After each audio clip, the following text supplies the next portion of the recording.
He didn't match the description. There was no physical evidence. And multiple witnesses said he wasn't there. But someone had to go to prison, so the system chose him.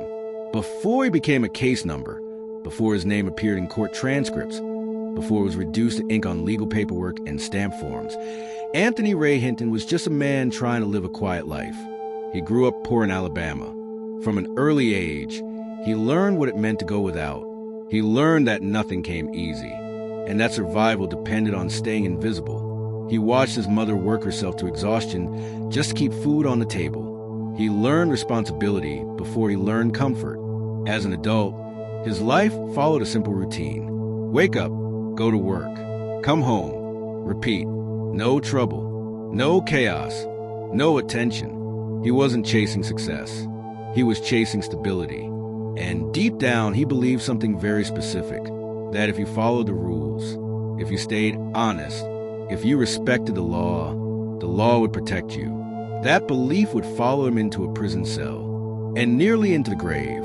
In the mid-1980s, a series of violent crimes shattered the calm of the community. Small businesses were targeted. Lives were taken. Fear settled in fast. Customers stopped coming out. Store owners panicked. Parents warned their children to stay close. And with fear came pressure. Pressure on law enforcement. Pressure on politicians. Pressure on anyone who looked responsible. Every day without an arrest felt like failure. Every headline demanded action. Someone needed to be blamed. Anthony didn't know it yet, but his life was already narrowing toward a single moment. A knock, a question, a decision made without him. When investigators came to him, he wasn't afraid. He had nothing to hide. He believed cooperation meant clarity. He believed truth mattered. He believed innocence spoke for itself. He agreed to talk. The room was small. The air felt heavy. Time lost its meaning. Questions repeated themselves. Where were you that night? Why do you own a gun? Who can confirm your whereabouts? Hours passed. Anthony grew tired, confused. He tried to remember details that no one ever remembers. Tried to reconstruct ordinary moments that suddenly carried impossible weight. He wasn't offered a lawyer. He wasn't clearly told he could leave. He thought, if I just answer honestly, this will end.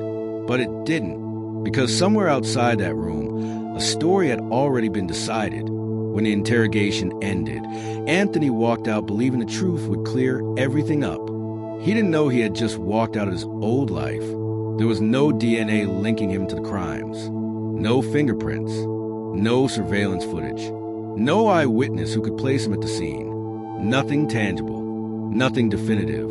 But there was pressure, and pressure demands conclusions. So the case leaned on ballistics evidence. The prosecution claimed Anthony's gun matched the weapon used. They spoke with confidence, with certainty, with authority. Anthony listened, confused. He remembered holding that gun, remembered where it had been, remembered the ordinary days it sat untouched. He thought, that can't be right. But he didn't know how to fight it.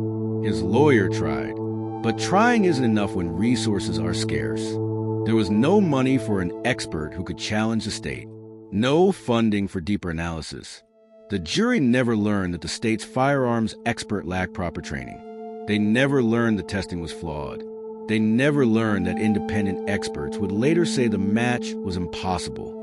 All they heard was confidence. And confidence sounds like truth. The trial moved quickly. The prosecution told a clean story. Simple, orderly, easy to follow. Anthony watched the jurors' faces. He searched for doubt, for hesitation, for curiosity, but doubt had been edited out. When the verdict came back, the word felt unreal. Guilty. Anthony felt the room tilt. He wanted to speak, to explain, to correct something, but it was already over. When the sentence was announced, his mind went quiet. Death row. The words didn't feel real at first. That night, alone in a concrete cell, reality arrived slowly. The walls were cold. The space was small. He lay awake, listening to sounds he couldn't place. Metal doors, distant footsteps, silence. And then the thought came, they're gonna kill me. Not because he was guilty, but because admitting the mistake was too costly. Days turned into years. Years turned into decades. On death row, time moved differently. Every morning came with the same uncertainty. Every night ended with the same question. Will this be the year they give up on me? Birthdays passed quietly. He counted them in his head. He remembered childhood birthdays, his mother's voice, simple celebrations. Then he remembered prison walls. He watched his reflection age in a small metal mirror.